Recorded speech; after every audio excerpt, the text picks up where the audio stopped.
પોલીસે જીવના જોખમે આરોપીની કરી ધરપકડ। યુપીના દદુઆ ડાકુના સાગરીતની સુરત પોલીસે મધરાત્રે ખેતરમાં સૂતેલા ઊંઘમાંથી જ દબોચી લીધો। રાજકોટમાં 26 વર્ષ પહેલા વોચમેનની ક્રૂરતાપૂર્વક હત્યા કરી લૂંટ કરી હતી। રાજકોટના જેતપુરમાં વર્ષ 1999માં વોચમેનના હાથ પગ બાંધી પથ્થરથી માથું છૂંદી ક્રૂર હત્યા કરી લૂંટ કર્યાના બનાવનો મુખ્ય આરોપી સુરતની પીસીબી પોલીસે 26 વર્ષ બાદ ઝડપી પાડ્યો છે। પોલીસ ટીમે યુપીના ચિત્રકૂટ ખાતેથી જીવના જોખમે આરોપીને દબોચી કાઢ્યો છે। આરોપી યુપીના ખૂંખાર દદુઆ ડાકુના ગામનો અને સંબંધી હતો। દદુઆ ડાકુની ગેંગ દ્વારા યુપી અને એમપીમાં 400 જેટલા લૂંટ મર્ડર ગુનાને અંજામ આપી ચૂકી હતી। તેને પકડવા યુપી સરકારે 100 કરોડ ખર્ચી નાખ્યા હતા અને આખરે વર્ષ 2007માં પોલીસે એન્કાઉન્ટર કર્યો હતો। ત્યારે તેના સાગરીતને પકડવા યુપીની સ્થાનિક પોલીસ પણ મદદ માટે આગળ આવી ન હતી। તેવામાં સુરતની ટીમે આરોપી રાત્રે તેના ખેતરમાં સૂતો હતો ત્યારે મધરાતે ઊંઘમાં જ દબોચી લીધો હતો। સુરતની પીસીબી પોલીસની ટીમે રાજકોટના 26 વર્ષ જૂના હત્યાના આરોપીને ઝડપી પાડ્યો છે।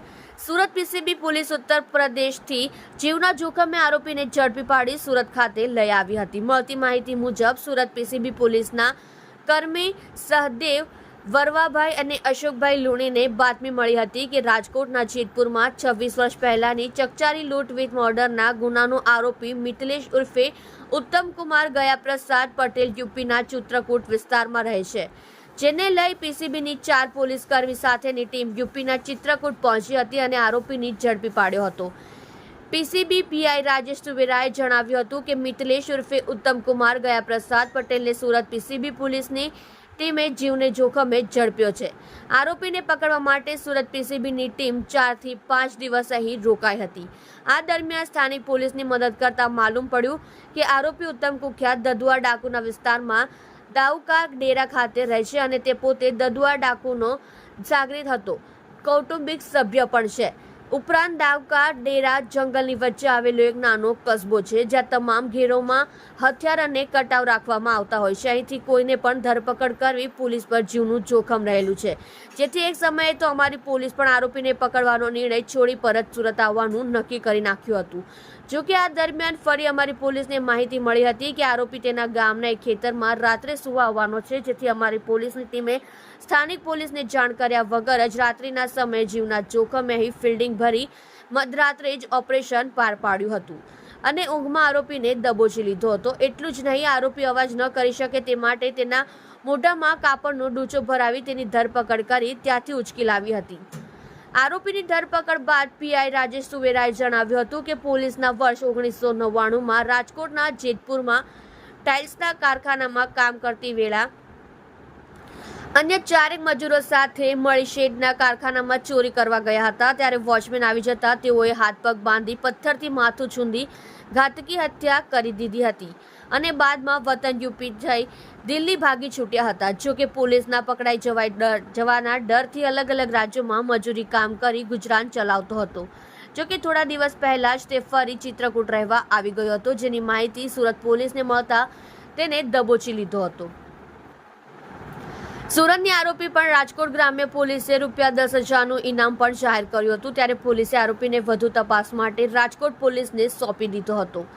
પીઆઈ રાજેશ સુવેરાએ વધુમાં જણાવ્યું હતું કે રાજકોટના લૂંટ વિથ મર્ડરમાં વોન્ટેડ આરોપીનું દદુઆ ડાકુ સાથેનું કનેક્શન બહાર આવતા પોલીસ ચોંકી ગઈ હતી। દદુઆ ડાકુ યુપી એમપી પંથકનો ખૂંખાર ગુનેગાર હતો। 1972માં તેના પિતાને ગામના જમીનદારે નગ્ન હાલતમાં ફેરવી હત્યા કરી દીધી હતી। પિતાની હત્યાનો બદલા લેવા શિવકુમારે જમીનદાર અને તેના 8 માણસો મળી 9ને મોતને ઘાટ ઉતારી દીધા હતા। ત્યારથી શિવકુમારની ઓળખ ગુનાખોરીના અંધારી દુનિયામાં દદુઆ ડાકુ તરીકે થઈ હતી। દદુઆને પકડવા યુપી સરકારે 100 કરોડ ખર્ચી નાખ્યા હતા। પોલીસે વધુમાં જણાવ્યું હતું કે દદુઆની ગેંગે યુપી એમપી પંથકમાં 400 જેટલા લૂંટ મર્ડરના ગુનાને અંજામ આપ્યો હતો। જે તે સમયે યુપીની સરકાર પણ દદુઆ ડાકુ ગેંગથી ફફડી ગઈ હતી। સરકારે તેને પકડવાનો ઓપરેશન પાછળ 100 કરોડ રૂપિયા ખર્ચી નાખ્યા હતા।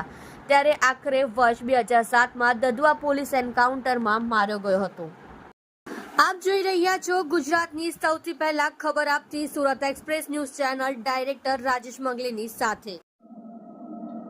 જી સાહેબ, सूरत शहर की पीसीबी की टीम के द्वारा जेतपुर पुलिस स्टेशन जो राजकोट रूरल की हद में आता है, उस पुलिस स्टेशन के 1999 के गुना जो 302 और लूट का गुना था, उसके गुना का जो मुख्य आरोपी था उत्तम कुमार उर्फे मितलेश गया प्रसाद पटेल, उसकी गिरफ्तारी की गई है। इस पीसीबी के दो सभ्य एएसआई सहदेव भाई वर्मा भाई और हेड कांस्टेबल अशोक भाई लूणी, इन दोनों को इन्फॉर्मेशन मिली थी कि जेतपुर पुलिस स्टेशन के 26 साल पुराने गुना के जो आरोपी है, मुख्य आरोपी जो अभी तक पुलिस की गिरफ्त से बाहर था, उसकी वो अपने वतन में वापस आने वाला है। इस इन्फॉर्मेशन के आधार पर पुलिस वहाँ पहुँची थी। पुलिस को वहाँ जाकर पता चला था कि ये जो एरिया है जहाँ पे वो रहता है, वो चित्रकूट का वो एरिया था जहाँ पे पहले ददुआ गैंग जो काफ़ी कुख्यात थी, उस गैंग का ये खुखार एरिया वाला ये जगह थी। उस गांव में से इसको लेकर आए हैं और पुलिस ने इसकी गिरफ्तारी की है। इस आदमी ने पहले करीबन 26 साल पहले जेतपुर पुलिस स्टेशन विस्तार में एक कारखाना था, जो फैक्ट्री थी, फैक्ट्री में वॉचमैन को बांधकर उसकी हत्या की थी और वहाँ से लूट भी उन्होंने की थी। इस गुनाह के अनुसंधान में वो करीबन 26 साल से फरार था। सर, आरोपी के ऊपर कोई जुर्माना भी जाहिर किया गया? ये आरोपी जो 26 साल से पुलिस गिरफ्त से बाहर था, उसके ऊपर 10,000 रुपये का इनाम घोषित किया गया था और सूरत शहर की पीसीबी टीम ने उसको गिरफ्तार किया है।